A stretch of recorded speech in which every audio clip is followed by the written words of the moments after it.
नमस्कार, सुदर्शन न्यूज देख रहे हैं आप। मैं हूं आपके साथ निम्न सिन्हा और चलिए इस वक्त खबरों पर नजर डालते हैं। सबसे पहले बात करेंगे उत्तर प्रदेश के मथुरा की, जहां मथुरा में 6 दिसंबर को लेकर पुलिस और प्रशासन की कड़ी नजर रही। बता दें कि श्री कृष्ण जन्म स्थान और ईदगाह मस्जिद क्षेत्र को 2 जोन और 10 सेक्टरों में बांटा गया। इसको लेकर पुलिस की इलाके में चेकिंग जारी रही और साथ ही होटलों को भी चेक किया गया। आपको ये भी बता दें 6 दिसंबर को लेकर मथुरा में धारा 163 लागू रही, तो वही सोशल मीडिया पर भी प्रशासन लगातार नजर रख रही है, जहां किसी को भी कोई नई परंपरा की अनुमति नहीं है और चप्पे चप्पे पर पुलिस की निगरानी है और ड्रोन से पूरे क्षेत्र में निगरानी की जा रही है। तो सुरक्षा के इंतजाम के देखते हुए इसको सुपर जोन और सेक्टर में विभक्त किया गया है।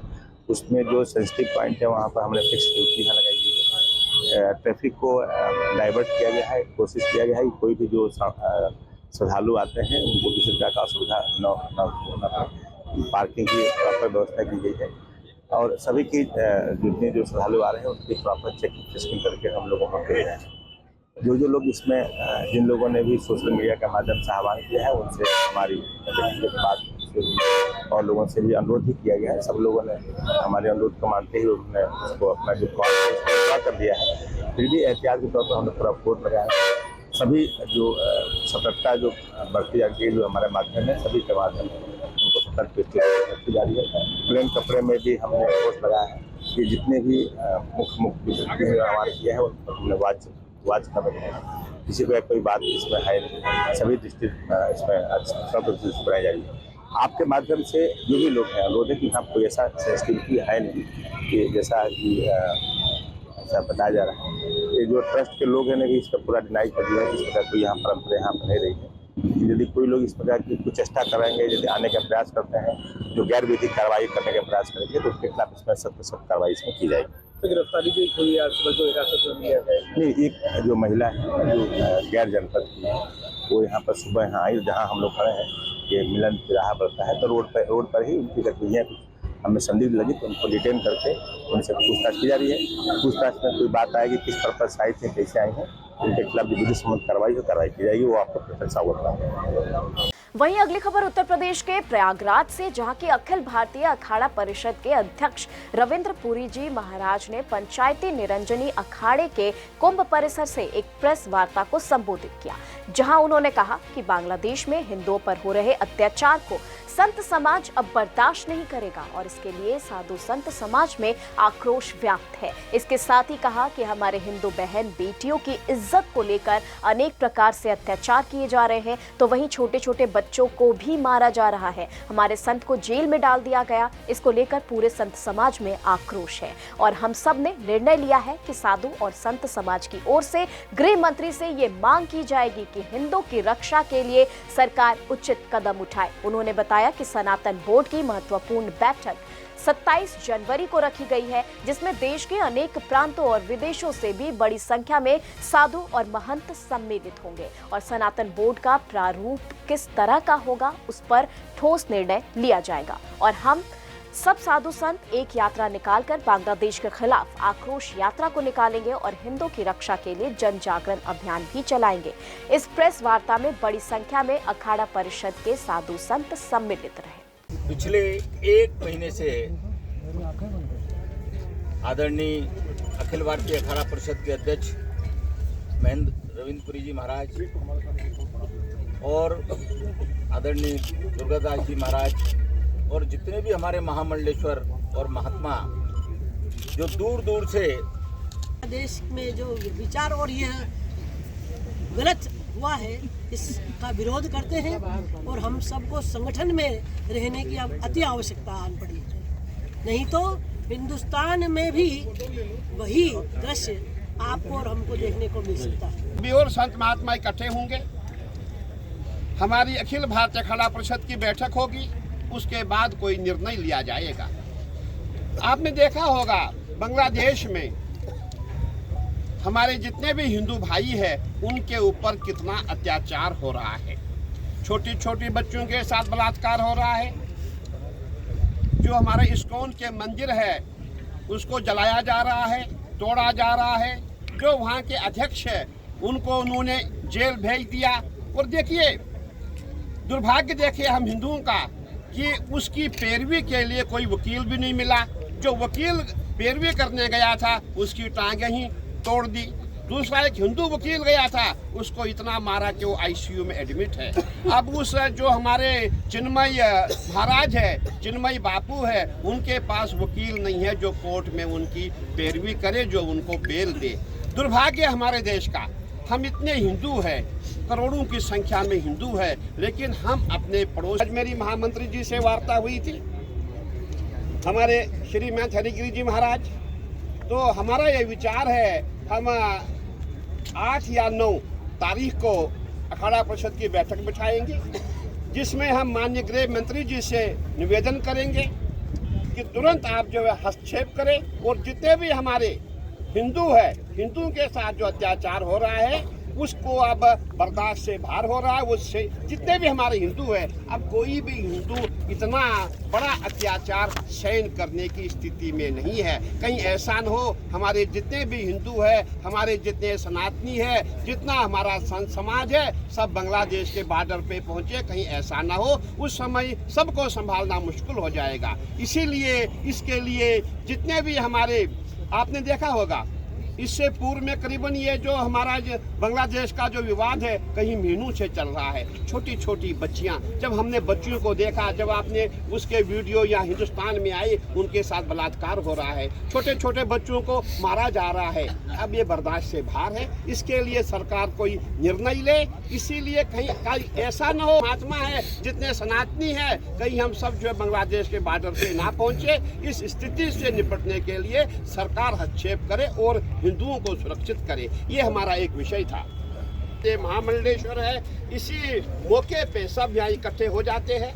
वहीं उत्तर प्रदेश के कुशीनगर में हिंदू रक्षा संघर्ष समिति ने आयोजित विशाल धरना प्रदर्शन में सनातन सेना सम्मिलित हुई। और बता दें, बांग्लादेश में हो रहे हिंदुओं पर नरसंहार का मामला थमने का नाम नहीं ले रहा है, जिसके विरोध में बुद्धा पार्क, रविंद्र नगर, धूस, पडरौना में लाखों की संख्या में जनपद कुशीनगर के तमाम हिंदूवादी संगठनों ने हिस्सा लिया। जनपद के कोने कोने से आए हिंदुओं ने जिलाधिकारी कार्यालय पर विशाल धरना प्रदर्शन किया और ज्ञापन देकर बांग्लादेश में हिंदुओं पर नरसंहार जल्द से जल्द बंद करने का आग्रह किया।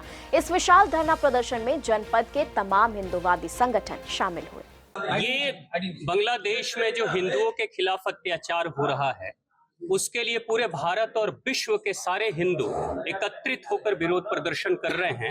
और आज हम लोग कुशीनगर में, जो उत्तर प्रदेश का क्षेत्र है, यहाँ हिंदू रक्षा संघर्ष समिति की तरफ से पूरे भारतवर्ष में जिला के स्तर पर विरोध प्रदर्शन हो रहा है। जो आज यहाँ बहुत बड़ी जनसभा आक्रोश रैली की गई है, जिसमें 5000 से भी ज्यादा संत और आम जनता की संख्या थी। और हम सब यहाँ पे डीएम साहब को ज्ञापन देकर जा रहे हैं और साथ ही भारत सरकार से अनुरोध कर रहे हैं कि जल्द से जल्द, कड़ी से कड़ी सख्त कदम उठाएं, जिससे कि विश्व में कहीं पे भी अगर हिंदू है तो उसका संरक्षण होना चाहिए। आज बांग्लादेश में हिंदुओं के साथ जो शोषण हो रहा है, उनके मंदिरों को तोड़ा जा रहा है, उनके दुकानों में आग लगाई जा रही है, वहां की बालिकाओं के साथ बलात्कार हो रहा है, नौजवानों को मारा जा रहा है, हमारे संतों को कैद किया जा रहा है। जैसा कि आप सभी को पता है कि इस्कॉन के संत को वहां पे अरेस्ट किया गया और बांग्लादेश में अनेक हिंदू वकील भी हैं, लेकिन एक भी वकील वहां पे उनकी जमानत के लिए कार्य नहीं कर रहा है। जबकि भारत में अगर ऐसी घटना होती तो आपने देखा होगा कि आतंकवादियों के लिए भी सुप्रीम कोर्ट के दरवाजे को आधी रात को खुलवाया गया है। तो हम सभी हिंदुओं को सीखना चाहिए इससे कि हमें भी संगठित होने की जरूरत है, वरना एक समय ऐसा आएगा जो अत्याचार, जो नरसंहार बांग्लादेश में हिंदुओं के साथ हो रहा है, वो भारत में भी हो सकता है। और बांग्लादेश में जो शुरुआत हुई है, जिसे छात्र आंदोलन कहते हैं, वो बेसिकली छात्र आंदोलन नहीं है, वो पाकिस्तान पोषित आतंकवादियों का आंदोलन है जो छात्रों का चोला पहनाया जा रहा है। भारत में भी आपने देखा होगा कि भारत के विश्वविद्यालयों में भी भारत के टुकड़े के नारे लगाए गए हैं।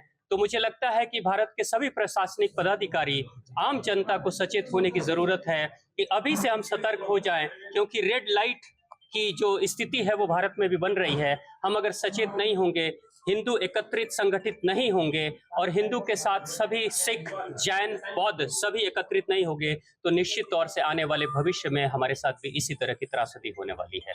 तो मैं आम जनता से यही अपील करता हूं कि यह समस्या सिर्फ बांग्लादेशी हिंदुओं की नहीं है, यह समस्या पूरे विश्व के सनातन धर्मियों की है और हम सभी एकजुट होकर इसका विरोध कर रहे हैं। और हम सभी ये अपील करते हैं सरकार से, नरेंद्र मोदी जी से, कि सख्त से सख्त कार्रवाई करें और जल्द से जल्द बांग्लादेश के ऊपर ऐसी सख्ती अपनाएं जिससे कि बांग्लादेश को घुटने टेकने पड़े और हमारे हिंदुओं की रक्षा वहां हो और उन्हें उनके अधिकारों की रक्षा हो, उन्हें सामान्य जीवन जीने का अधिकार मिले। बांग्लादेश में हिंदुओं पर हो रहे अत्याचार के विरोध में कुशीनगर जनपद के रविंद्र नगर धूस स्थित बुद्धा पार्क में भारी जनसैलाब यहाँ पर उमड़ा हुआ है, जो कि बांग्लादेश में जो भी हिंदुओं पर अत्याचार हो रहा है उसके विरोध में राष्ट्रपति को ज्ञापित ज्ञापन जो है वो जिलाधिकारी को आज यहाँ जाकर सौंपा जाएगा। अभी आपने बांग्लादेश में हो रहे अत्याचार के खिलाफ ये ज्ञापन दिया है, क्या है पूरा मामला? बांग्लादेश में जो हिंदुओं के खिलाफ अत्याचार हो रहा है उसके लिए पूरे भारत और विश्व के सारे हिंदू एकत्रित होकर विरोध प्रदर्शन कर रहे हैं। और आज हम लोग कुशीनगर में,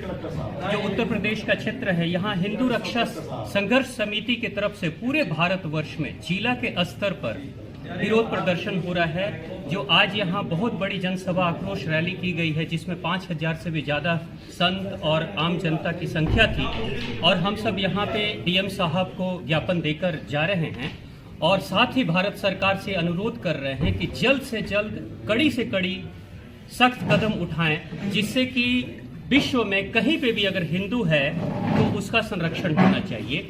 आज बांग्लादेश में हिंदुओं के साथ जो शोषण हो रहा है, उनके मंदिरों को तोड़ा जा रहा है, उनके दुकानों में आग लगाई जा रही है, वहाँ की बालिकाओं के साथ बलात्कार हो रहा है, नौजवानों को मारा जा रहा है, हमारे संतों को कैद किया जा रहा है। जैसा कि आप सभी को पता है कि इस्कॉन के संत को वहाँ पे अरेस्ट किया गया और बांग्लादेश में अनेक हिंदू वकील भी हैं, लेकिन एक भी वकील वहाँ पे उनकी जमानत के लिए कार्य नहीं कर रहा है। जबकि भारत में अगर ऐसी घटना होती तो आपने देखा होगा कि आतंकवादियों के लिए भी सुप्रीम कोर्ट के दरवाजे को आधी रात को खुलवाया गया है। तो हम सभी हिंदुओं को सीखना चाहिए इससे कि हमें भी संगठित होने की जरूरत है, वरना एक समय ऐसा आएगा जो अत्याचार, जो नरसंहार बांग्लादेश में हिंदुओं के साथ हो रहा है वो भारत में भी हो सकता है। और बांग्लादेश में जो शुरुआत हुई है जिसे छात्र आंदोलन कहते हैं, वो बेसिकली छात्र आंदोलन नहीं है, वो पाकिस्तान पोषित आतंकवादियों का आंदोलन है जो छात्रों का चोला पहनाया जा रहा है। भारत में भी आपने देखा होगा कि भारत के विश्वविद्यालयों में भी भारत के टुकड़े के नारे लगाए गए हैं। तो मुझे लगता है कि भारत के सभी प्रशासनिक पदाधिकारी, आम जनता को सचेत होने की जरूरत है कि अभी से हम सतर्क हो जाएं, क्योंकि रेड लाइट की जो स्थिति है वो भारत में भी बन रही है। हम अगर सचेत नहीं होंगे, हिंदू एकत्रित संगठित नहीं होंगे और हिंदू के साथ सभी सिख, जैन, बौद्ध सभी एकत्रित नहीं होंगे तो निश्चित तौर से आने वाले भविष्य में हमारे साथ भी इसी तरह की त्रासदी होने वाली है। तो मैं आम जनता से यही अपील करता हूं कि यह समस्या सिर्फ बांग्लादेशी हिंदुओं की नहीं है, यह समस्या पूरे विश्व के सनातन धर्मियों की है और हम सभी एकजुट होकर इसका विरोध कर रहे हैं। और हम सभी ये अपील करते हैं सरकार से, नरेंद्र मोदी जी से, कि सख्त से सख्त कार्रवाई करें और जल्द से जल्द बांग्लादेश के ऊपर ऐसी सख्ती अपनाएं जिससे कि बांग्लादेश को घुटने टेकने पड़े और हमारे हिंदुओं की रक्षा वहाँ हो और उन्हें उनके अधिकारों की रक्षा हो, उन्हें सामान्य जीवन जीने का अधिकार मिले। वहीं उत्तर प्रदेश के फर्रुखाबाद में पुलिस को बड़ी सफलता हाथ लगी। बता दें कि पुलिस ने कार्रवाई करते हुए चोरी की 21 मोटरसाइकिल सहित 4 आरोपियों को गिरफ्तार कर लिया। इसके साथ ही एसओजी प्रभारी सचिन चौधरी ने चोरी की 21 मोटरसाइकिल सहित 2 शातिरों और 2 बाल उपचारी को गिरफ्तार किया है। इसी के साथ गिरफ्तारी दोनों बाल अपचारियों पर संगीन अपराध के मुकदमे कन्नौज, एटा, फर्रुखाबाद में दर्ज किए गए। इस पूरे मामले को लेकर पुलिस अधीक्षक आलोक प्रियदर्शी ने बताया कि आरोपियों से एक तमंचा, 315 बोर खोखा और जिंदा कारतूस भी बरामद हुए। वहीं आरोपी ने पूछताछ में बताया कि बाइक चोरी करने के बाद फर्जी नंबर प्लेट लगाकर इंजन नंबर मिटाकर बेच देते थे और इस बड़े मामले को लेकर पुलिस अधीक्षक आलोक प्रियदर्शी ने पुलिस लाइन में खुलासा किया। एसओजी की टीम ने आज एक अंतर जनपदीय गैंग, जो मोटरसाइकिल चोरों का गैंग है, उसको पकड़ने में सफलता प्राप्त की है।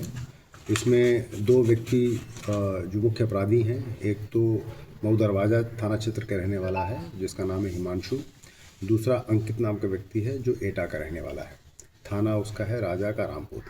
इसके अलावा उनके साथ 2 बाल अपचारी भी पकड़े गए हैं और इन चारों ने मिल करके अब तक कुल 21 मोटरसाइकिलें बरामद कराई हैं चोरी की, जो इनके द्वारा चोरी की गई थी।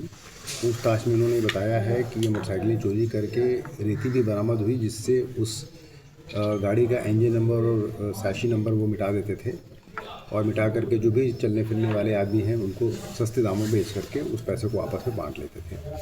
ये मोटरसाइकिलें जो 21 हैं ये 3 जनपदों से कनेक्टेड हैं, एटा से कनेक्टेड हैं, कन्नौज से कनेक्टेड हैं और अब इस जनपद फर्रुखाबाद से कनेक्टेड हैं। इसमें से 6 प्रकरणों में अभी तक मुकदमा लिखे जाने की बात प्रकाश में आ गई है। बाकी मोटरसाइकिलों का भी पता लगाया जा रहा है। इन मोटरसाइकिलों में करीब 14 मोटरसाइकिलें स्प्लेंडर और स्प्लेंडर प्लस हैं, रॉयल एनफील्ड भी है, बजाज पैशन भी है और अन्य ब्रांड की भी गाड़ियां हैं। पूछे गए अभियुक्तगणों से पकड़े गए अभियुक्तगणों से ये पूछताछ की जा रही है कि उनके द्वारा और कितनी मोटरसाइकिलें कहाँ से चुराई गई हैं, किसको बेची गई हैं और उनके विषय में भी छानबीन की जा रही है। और इसमें जिस टीम ने काम किया है उसको मेरी तरफ से 20,000 रुपये का नगद इनाम दिए जाने की घोषणा की है। सच में और भी कोई लोग मुखिया कौन है सर? इसमें हिमांशु नाम का व्यक्ति जो मुखिया है उसका बहुत ही क्लोज फ्रेंड है अंकित, जिसके साथ मिलकर वो काम करता था और अपने साथ इन्होंने 2 बाल अपचारियों को भी लगा रखा था। सर इन पर अन्य आपराधिक मामले भी हैं? इनके क्रिमिनल हिस्ट्री की छानबीन की जा रही है। जो मौजूदा क्रिमिनल हिस्ट्री हमारे पास है वो इस प्रेस नोट में मैंने लिख दिया है, जो आपको मिल जाएगा। और इनके कब्जे से एक 315 बोर का तमंचा भी बरामद हुआ है और वो रेती जिससे वो रगड़ते थे वो भी बरामद किया गया। सर ये लोग गाड़ी चुरा के ले जाते थे, कहाँ ले जाते थे, कुछ जानकारी? ये गाड़ी चुरा करके जो गाड़ियाँ बरामद हुई उन्होंने कहीं छुपा के रखी थी। एक फर्रुखाबाद में खेत है, पहाड़पुर में एक खेत है, वहाँ उसमें कुछ छुपा रखी थी, उसके पास एक खंडहर था वहाँ रखी थी। इस तरीके से इधर उधर कुछ गाड़ियाँ इन्होंने रख रखी थी जो उनकी निशानदेही पर बरामद की। सर ये तमंचा कहाँ से लेते थे ये लोग? इसके विषय में भी इनसे पूछताछ की जा रही है। वहीं उत्तर प्रदेश के बस्ती जिले में कृषि विज्ञान केंद्र और एक्रिप ने नेशनल फोरम के आह्वान पर उत्तर प्रदेश कृषि विज्ञान केंद्र कार्मिक कल्याण एसोसिएशन के बैनर तले पूरे देश और प्रदेश समेत बस्ती जिले में कृषि वैज्ञानिकों ने कलम बंद हड़ताल रखी। बता दें, हड़ताल पर बैठे वैज्ञानिकों ने भारतीय कृषि अनुसंधान परिषद नई दिल्ली के भेदभावपूर्ण व्यवहार के खिलाफ कृषि विज्ञान केंद्रों द्वारा 1 दिवसीय कलम बंद हड़ताल की। वैज्ञानिकों और कर्मचारियों ने बताया कि कृषि विज्ञान केंद्र की स्थापना सन 1974 में पांडिचेरी में की गई थी और तब से इसका लगातार विस्तार होते होते देश के समस्त जनपदों में कृषि विज्ञान केंद्र की स्थापना की गई। राज्य कृषि विश्वविद्यालयों द्वारा 70% केवीके का संचालन किया जा रहा है, लेकिन समान मैंडेट समान कार्य के बावजूद भारतीय कृषि अनुसंधान परिषद द्वारा संचालित कृषि विज्ञान केंद्रों को नॉन प्लान के अंतर्गत रखा गया है, जिसके कारण कर्मचारियों के सर्विस रूल्स, अधिवर्षता, आयु और सेवानिवृत्त लाभ आदि में काफी असमानता देखने को मिल रही है, जिसके कारण 1 दिवसीय कलमबंद हड़ताल और धरना प्रदर्शन भी किया गया। समस्त कर्मचारी नेशनल फोरम केवीके एंड एक्रिप के दिशा निर्देशानुसार एवं कृषि विज्ञान केंद्र कार्मिक कल्याण एसोसिएशन उत्तर प्रदेश के द्वारा देश के सभी कृषि विज्ञान केंद्र आज 1 दिवसीय सांकेतिक हड़ताल पर हैं। कृषि विज्ञान केंद्र के वैज्ञानिक कर्मचारी पिछले 2 सालों से भारतीय कृषि अनुसंधान परिषद ICR नई दिल्ली को अपनी समस्याओं से अवगत करा रहे हैं। इस हेतु कई वैज्ञानिक माननीय उच्च न्यायालय, सर्वोच्च न्यायालय में भी याचिकाएं दायर किए हुए हैं। उसके अपनी मांगों के क्रम में ICR उस पर कर्मचारियों का विचार नहीं कर रहा है। ICR के जो इंस्टीट्यूट हैं उनके द्वारा संचालित कृषि विज्ञान केंद्र के कर्मचारियों को ICR भारत सरकार की सभी सुविधाएं प्रदान की जा रही हैं, जबकि कृषि विश्वविद्यालय द्वारा संचालित केवीके के साथ सौतेला व्यवहार किया जा रहा है। उनको अधिवर्षता आयु 62 साल नहीं प्रदान की जा रही है, पेंशन नहीं दिया जा रहा है, UPS नहीं दी जा रही है, ग्रेजुटी नहीं दी जा रही है, उनकी प्रमोशन पॉलिसी के साथ भेदभाव किया जा रहा है। उनको ACP और CAS की सुविधाएं कर्मचारियों को पर रोक लगा दी गई है। इन सभी मांगों को लेकर तथा समान कार्य समान वेतन के आधार पर कृषि विज्ञान केंद्र के जो राज्य कृषि विश्वविद्यालय के कर्मचारी हैं एक दिन की सांकेतिक हड़ताल पर हैं, ताकि हमारी मांगें जो हैं माननीय कृषि मंत्री भारत सरकार एवं प्रधानमंत्री के संज्ञान में आवे और सम्यक हमारी मांगों पर विचार करते हुए समान कार्य समान वेतन को लागू करें। हम सभी कृषि विज्ञान केंद्र के सारे वैज्ञानिक और कर्मचारी अपनी एक दूसरे सांकेतिक हड़ताल पर हम लोग हैं। तो हमारी मांगे हैं कि हमारे सभी वैज्ञानिक और कर्मचारियों को ICR में कार्यरत वैज्ञानिकों और कर्मचारियों के बराबर समान वेतनमान दिया जाए, क्योंकि हम लोग जो हम लोग काम करते हैं वो समान कम करते हैं और हमारे ही किए गए काम के ICR में भी रिपोर्ट भेजी जाती है और विश्वविद्यालय में भी भेजी जाती है। तो हमारा वेतनमान जो विगत वर्षों से हमको मिल रहा था वो वेतनमान हम ICR के बराबर कर्मचारियों को और सारे विज्ञानियों का वेतन चाहते हैं। यही हमारी प्रमुख मांग है।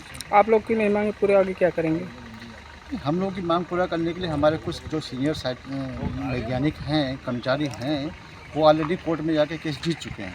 अब उनका कंटेम्प्ट का केस लगा हुआ है और संभावना ये है कि ज़्यादातर केस हमारे पक्ष में ही जाएगा। हम लोग ही इसमें विजय होंगे और अंततः ही ICR और किसी विज्ञान केंद्र को जो ICR का सहयोग मिलता है वो मिलता रहेगा बराबर। हम लोग को ये आशा है और इसी पे हम लोग कायम हैं। वहीं उत्तर प्रदेश के फर्रुखाबाद में परिचालक को चालक के अधिकारियों से शिकायत करना महंगा पड़ गया। दरअसल फर्रुखाबाद से रोडवेज बस सवारियां भरकर बरेली जा रही थी, तो वहीं परिचालक का चालक के साथ समय से न आने को लेकर विवाद हो गया। इस दौरान रोडवेज चालक ने परिचालक के साथ 1 दर्जन साथियों के साथ मिलकर मारपीट कर गाली गलौज भी कर दी और चालक का साथियों के साथ रोडवेज बस के अंदर मारपीट करने का वीडियो भी वायरल हो गया। गौरतलब है कि रोडवेज बस रुकवाकर चालक ने परिचालक के साथ जमकर मारपीट की। परिचालक के साथ मारपीट करने से रोडवेज बस में बैठी सवारियों में दहशत फैल गया। इसी के साथ ये भी बता दें कि परिचालक ने चालक और उसके साथियों खिलाफ सूचना भी दी है और पूरा मामला थाना कादरी गेट क्षेत्र के पांचाल घाट का बताया जा रहा है। मेरी समय के पीछे उनसे बैठबाजी हुई थी, उसके बाद में उन्होंने हमें धमकी दी थी मारने की। अच्छा, माँ बहन की गालियाँ दी। अच्छा, कौन कौन थे, नाम बताइए। राकेश कुमार और चालक और परिचालक है रमेश। अच्छा, तो समय के पीछे आपकी जो झगड़ा हुआ था वो हुआ था सुबह? अच्छा, फिर उसके बाद क्या हुआ? उसके बाद मैंने इंचार्ज महोदय को सूचना दी बरेली डिपो की। अच्छा, उन्होंने कहा कि ठीक है कल आएंगे तब हम ले लेंगे। इस चीज़ को रमेश और राकेश को बुरा लगा, जिस कारण उन्होंने हमारे लिए लड़के लगाए। कहाँ पे ये आपकी दोबारा घटना कहाँ पे हुई थी? ये दोबारा घटना 4 बजे शाम को हुई है, घटिया घाट पुल के पास में। अच्छा, घटिया घाट पुल, वहाँ पे क्या हुआ था आपके साथ? वहाँ पे राकेश कुमार और रमेश चंद और अज्ञात में 10-12 लड़के थे। अच्छा, फिर सारे ड्रिंक किए हुए थे। हाँ। उन्होंने बस रुकवा कर अंदर घुसे, उसके बाद में मारा धोरा और नीचे उतारा। अच्छा, चैन, सोने की चैन थी आपकी? सोने की चैन थी नहीं है। अच्छा, और क्या था? बैग मेरा छीन लिया। अच्छा, बैग में क्या आपके कुछ पैसे वैसे थे? 10,850 रुपये। अच्छा, 10,850 रुपये थे, ठीक है। अच्छा, और आपके साथ कोई था? और मेरे साथ में मेरे चालक महोदय थे। अच्छा, वो कहाँ है? अच्छा, आप हैं, तो क्या घटना हुई थी इनके साथ? आप साथ में थे? जो रुकाया वही सारे एकदम घुस के आए, इनको मार तोड़ करने लगे, जीना जब्ती। अच्छा, तो इनके साथ मारपीट करने लगे हैं? अच्छा, आपका नाम क्या है? पंचम शुक्ला जी। अच्छा, तो आप साथ में थे जब इनके साथ पूरी घटना हुई? गाड़ी छोड़ के आ रहे थे, अच्छा, बस में बैठे थे। उत्तर प्रदेश के संबल में नमाज को लेकर सड़क पर पुलिस प्रशासन की सख्ती देखने को मिली।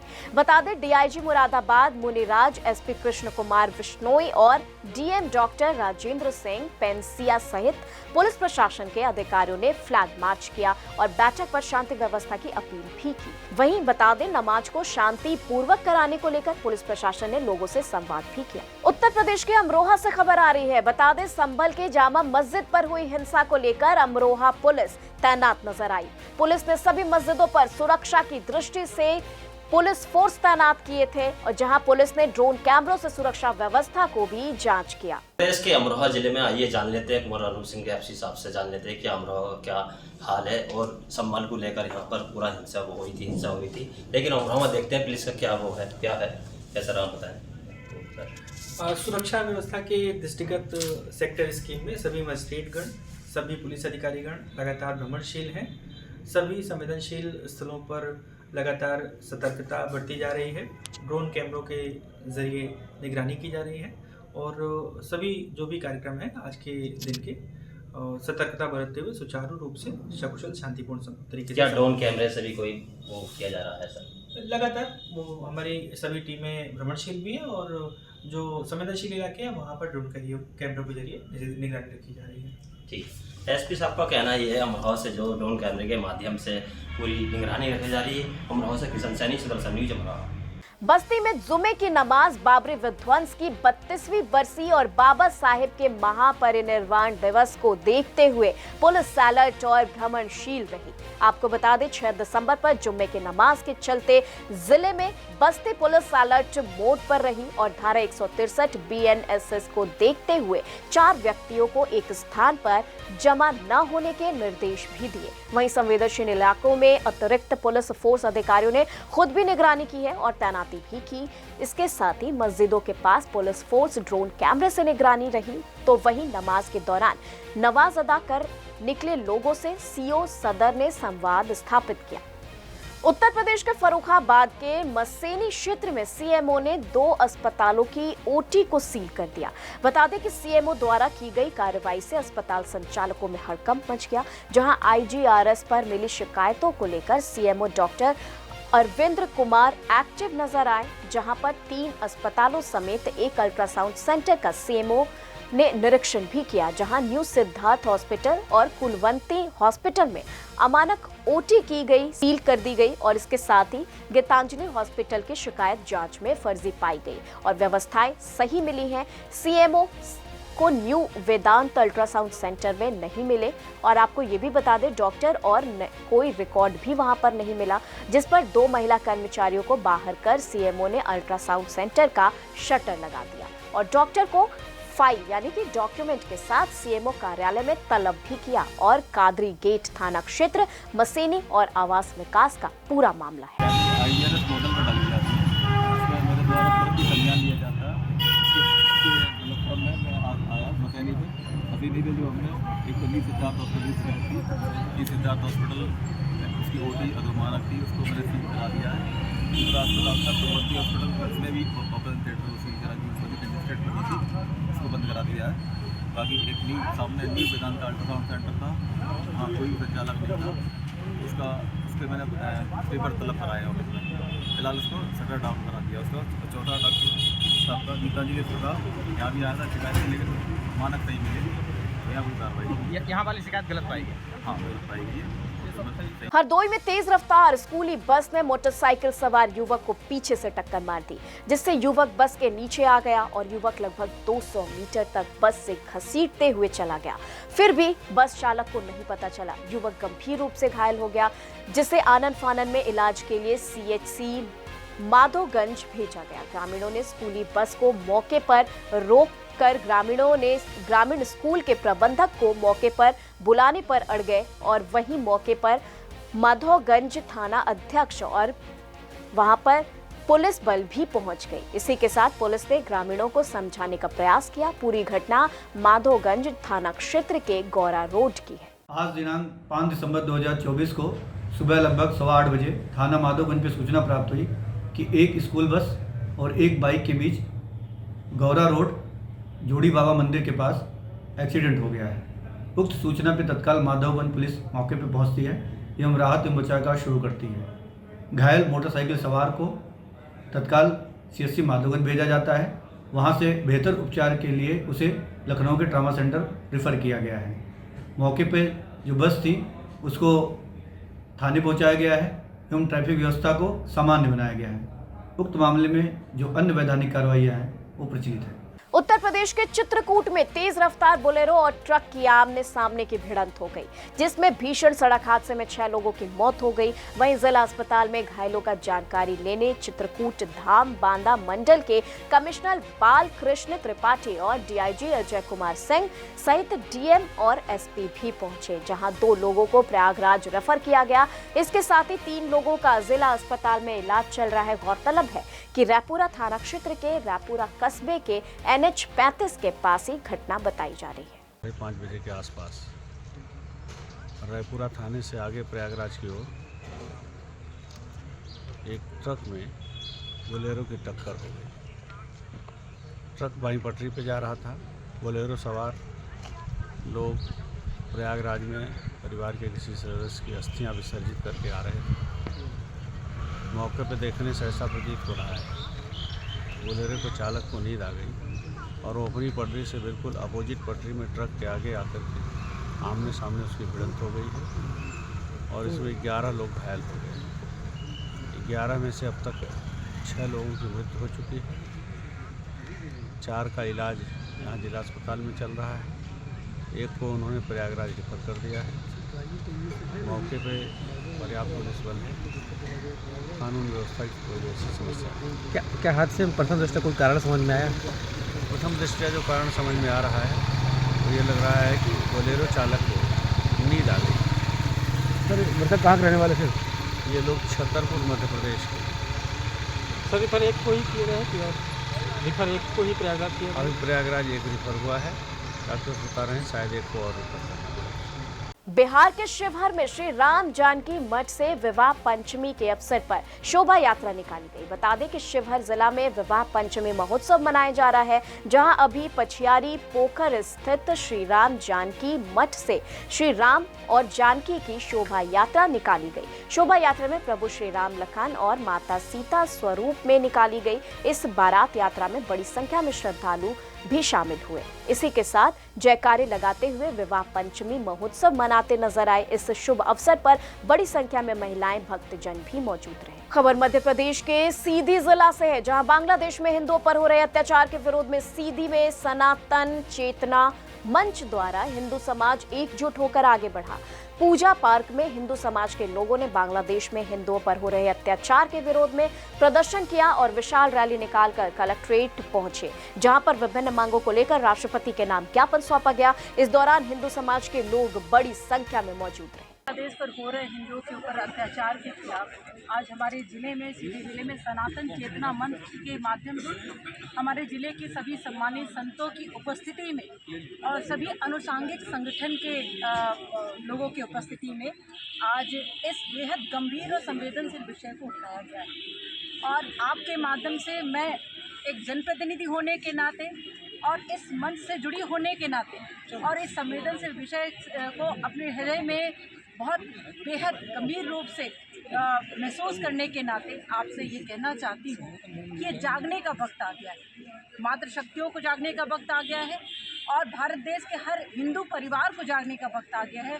और आज जो यहाँ से ज्ञापन दिया गया है वो माननीय राष्ट्रपति महोदय के लिए ज्ञापन दिया गया है और उसमें यही गुहार लगाई गई है कि जो 6000 हिंदू बांग्लादेश में मारे गए हैं और हमारे संतों के ऊपर जिस तरह से अत्याचार किया जा रहा है, उन्हें जेलों में बंद किया जा रहा है, इस अत्याचार पर सबसे पहले भारत सरकार के माध्यम से उनका निर्देशन हो कि कड़ी पाबंदी लगे और इसे बंद किया जाए।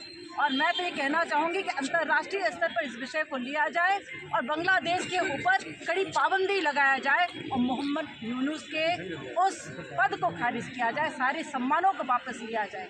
तभी हिंदू बचेंगे, तभी सनातन बचेगा माननीय राष्ट्रपति महोदय के पास, तभी हमारे इस संवेदनशील विषय को पहुंचाया जा सके। बिहार के दरभंगा में आक्रोश पद यात्रा निकाली गई। बता दें कि बंगाल में हो रहे अल्पसंख्यक हिंदुओं पर हिंसा के विरोध में ये आक्रोश यात्रा निकाली गई है। आक्रोश पद यात्रा सनातन संघर्ष समिति के द्वारा मनोकामना मंदिर परिसर से कर्पूरी चौक तक निकाली गई। आक्रोश पद यात्रा में बड़ी संख्या में मातृशक्ति का योगदान और विभिन्न सामाजिक संगठनों का सक्रिय भूमिका भी रही है। और इस आक्रोश पद यात्रा मनोकामना मंदिर से चलकर दरभंगा टावर, मिर्जापुर नाका नंबर और 6 होते हुए कर्पूरी चौक पर समापन किया गया। समापन में विद्यापति सेवा संस्थान के मुख्य संरक्षक का उद्बोधन भी हुआ। समापन विश्वविद्यालय के पूर्व डीन के उद्बोधन से किया गया। इसी के साथ ये भी बता दें, इस पदयात्रा में इस्कॉन के लोग भी शामिल रहे और इस पदयात्रा में मातृशक्ति की बड़ी भूमिका रही।